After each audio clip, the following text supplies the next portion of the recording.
Hello and welcome. Glad to have anybody here joining with us today. We are going to be looking at Hebrews chapter 4, beginning in verse 14. We're going to finish the short part of Hebrews chapter 4. We're not going to get any further today, but I wanted to kind of begin with an overview of what we're going to see beginning today and moving forward for the next few chapters. I want to encourage you though, if you can. My daughter said, Dad, you need to tell people to subscribe. So if you can subscribe, that way you'll get updates when we have new ones. So subscribe on that like button. Subscribe or like, I guess. I'm all not that techie. So subscribe or like. And again, my name is Nathan House, and I work with the Houston Church of Christ in Houston, California. And very glad to have you here today.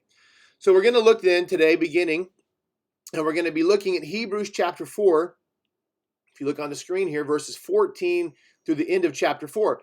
Now, when I began the study on Hebrews a couple of weeks ago, I laid out before you guys how the Old Testament how the Hebrew writer uses Old Testament passages, and then he will comment on those Old Testament passages for several chapters, several verses. And so I've kind of have this on the screen, some of the major passages. He alludes to more and uses more, but these are the major ones that are going to be used by the Hebrew writer. And so as you can see here in Hebrews chapter 4, verse 14, through all the way through chapter 8, verse 6, he's really focusing on this passage from Psalm chapter 110, verse 4. Earlier in the book, he used Psalm chapter 110, verse 1, and you can even see on here there's been some allusions to this verse earlier as well. But now he's really going to camp on this chapter, on this passage, on Psalm chapter 110, verse 4. And so as we go through this, I just kind of want you, and I'll show you what I'm going to do. I'm going to put the Psalm chapter 110, verse 4 on the screen for you in a minute. And I'll also put Hebrews chapter 4, verse 14 and following on the screen for you in a minute. But I just want you to see what we're going to be seeing. Take note of this. So some words and ideas that the Hebrew writer is going to focus on in these next few chapters. Well, we're going to see this idea of sworn. And again, these words are coming from Psalm chapter 110, verse 4. This word sworn. You know, the idea that God made a promise, that God made an oath, that God is going to keep his promises. That is something the Hebrew writer makes a big deal about, is that we can be confident in the fact that God has promised something, that God has sworn something, and he is faithful. He's going to do it. So we see this idea of God making a promise or swearing that he's going to do something. We'll also see this word priest. It's going to be used several times in chapter 4, verse 14 through chapter 8, verse 6, I believe about 11 times. The word forever, you'll see that about 7 times. Plus, you'll also see words or phrases that carry the same idea as forever. And then the word Melchizedek, the name Melchizedek, he will be focused on primarily beginning in chapter 7. He's really going to come into focus there. The Hebrew writer is going to make an argument there beginning in chapter 7. So that's kind of what we're going to see today. I'm going to go ahead and put the text on the screen. And again, you can, as always, follow along in your own Bible or on the screen. But here is Hebrews chapter 4, beginning in verse 14. So let's go ahead and read just these 2 verses, or just these 3 verses here, as we look at the end of Hebrews chapter 4, beginning in verse 14. Since then, we have a great high priest. So there's that word priest that was on that list that I told you guys you're going to be seeing. Since then, we have a great high priest who has passed through the heavens, Jesus, the Son of God. Let us hold fast our confession. And that phrase, hold fast, it's a synonym for the idea of faithfulness. We talked about that in another class before. So holding fast to something means you are faithful to something. So hold fast to our confession. Verse 15, for we do not have a high priest who is unable to sympathize with our weakness, but one who in every respect has been tempted as we are, yet without sin.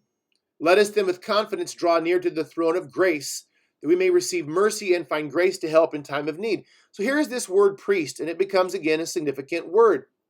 Well, the word priest comes from Psalm chapter 110, verse 4. This is here the Hebrew writer quoting Psalm 110, verse 4, or at least a portion of it. I'll show you the whole verse in a moment. But notice what the Hebrew writer says, or notice the quote he uses here. You are a priest forever, after the order of Melchizedek. So when I gave you that slide a moment ago and I told you to watch out for certain words, here's the word priest, here's the word forever, here's the word Melchizedek. And he says, you are a priest forever after the order of Melchizedek. So these become significant words as he looks at and unpacks this verse, Psalm 110, verse 4. So I'm going to put that verse on the screen for you. So here it is in the Old Testament book of Psalms. Here chapter 110, verse 4 is seen on the screen.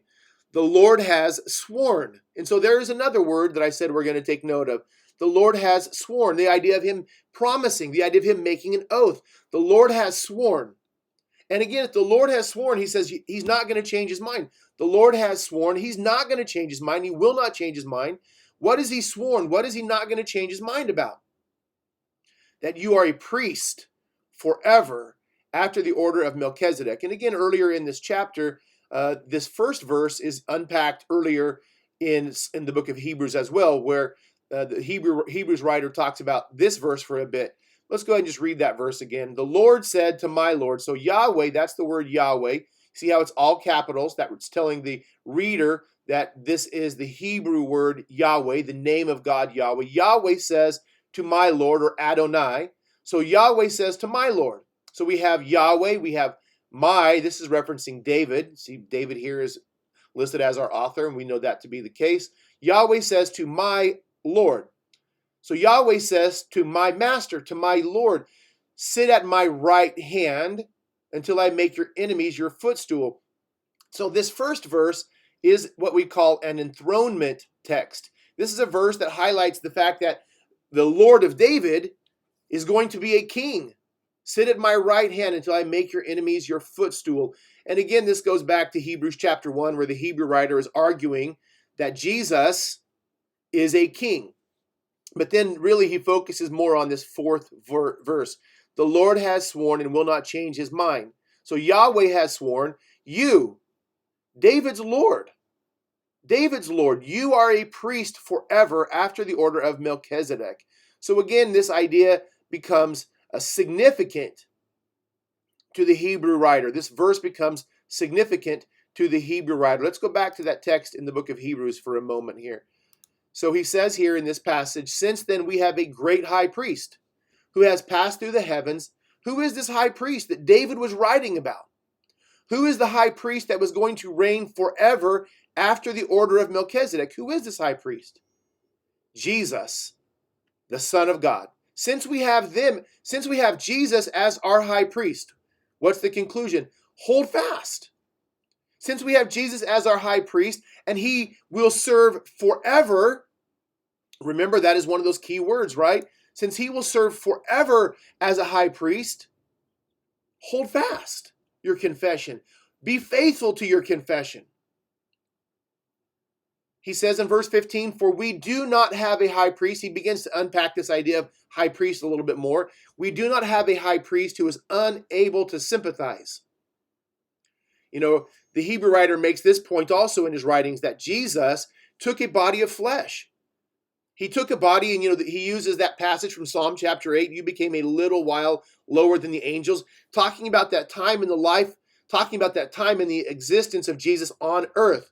Of course, Jesus has always existed in the form of God in heaven, but now he is existing as a human on earth. So for a little while, he was made lower than the angels. And so because he was like us, took on the form of a human, he is like us, he is able to sympathize with our weaknesses.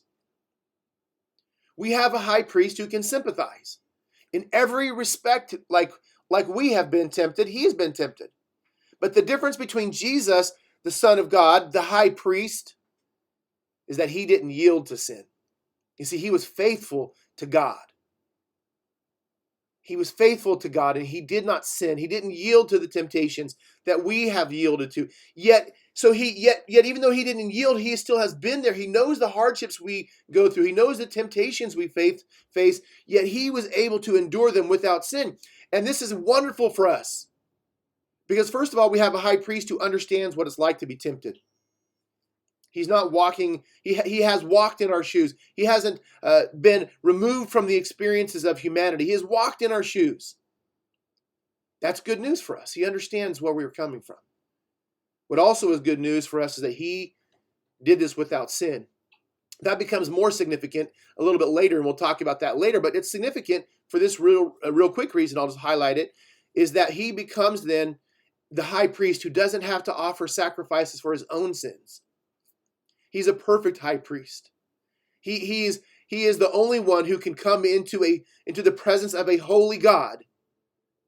And we'll talk more about what the significance of that and the sacrifice of his own body, which is also important to the Hebrew writer. But just for the time being, we'll note that it is great, amazing, wonderful. It is better, to use a Hebrew word, a writer from the book of Hebrews, a word from the book of Hebrews. It is better for us because we have a high priest who has been tempted like we are. He understands us. It's also better for us because he is a high priest that was without sin. It's also better for us for another reason that is highlighted here, because this high priest, Jesus Christ, he's not like the high priest of the Old Testament. They would serve and then they would die.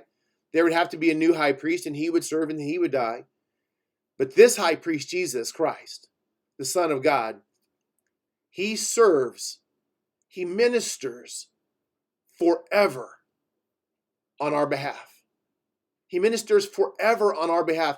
And all of that having been said, look at what verse 16 says. Let us then, because of who our high priest is, because of the way he can sympathize with us, because of the way he was sinless, and he'll even unpack this more again in a moment, and because of the fact that he serves forever, because of these things, let us with confidence.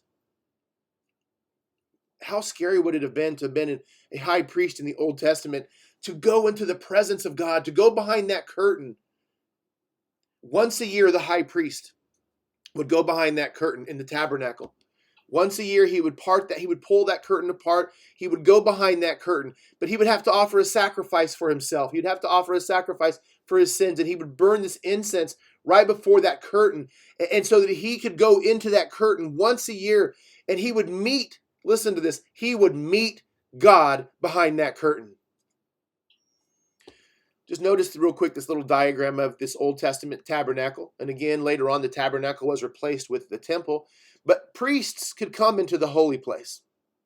They'd come in and they'd minister here in the holy place of the tabernacle and later of the temple itself. And then there was this altar of incense that was right before the curtain. The curtain was there separating this holy place from this most holy place, or the Holy of Holies. So there was a cloth. There was this that separated, this curtain that separated. And only once a year and only one person, and only once a year, on only one day, could one person go into this location where the Ark of the Covenant was. Only once a year could he go there. He had to offer a sacrifice for himself because he was a sinner.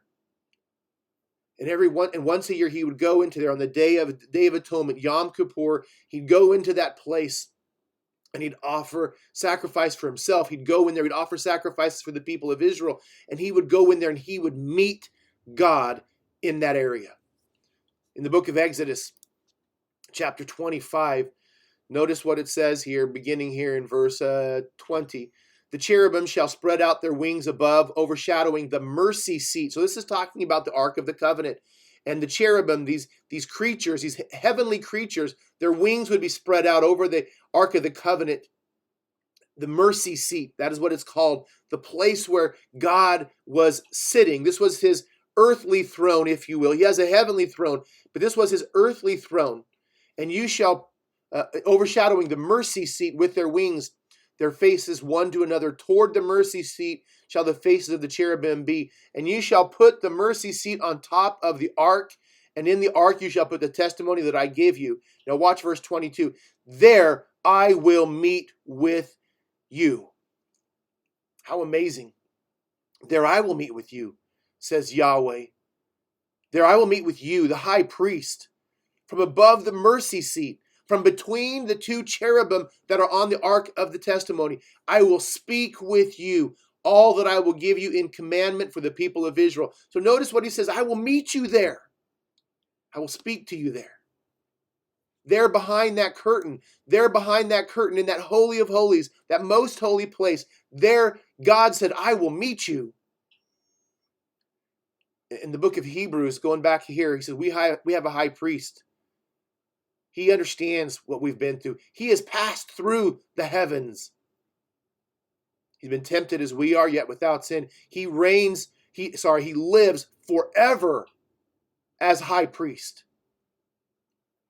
He's gone behind that curtain. So the writer of the book of Hebrews says, let us then, because of who our high priest is, let us today, as priests, when you're a Christian, you are a priest in the service of God. Let us then with confidence draw near to the throne of grace.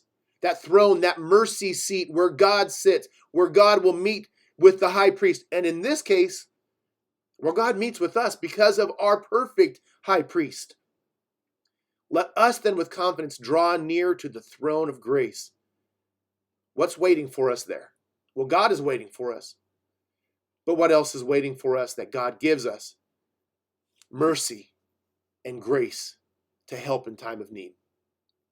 What an amazing promise that we can meet God in the holy place. We have confidence to go there. We don't have to be terrified to walk behind that curtain. We can walk behind that curtain because of who our high priest is. Jesus, the King, the Son of God. Let's boldly go to that throne of grace. Let's boldly go to God, and let's boldly stand before him, and let's receive mercy from him, and let's find grace to help us in our times of need. I pray that you guys have a great day. God bless. Please remember to subscribe or like to this video. And you guys have a wonderful day. God bless.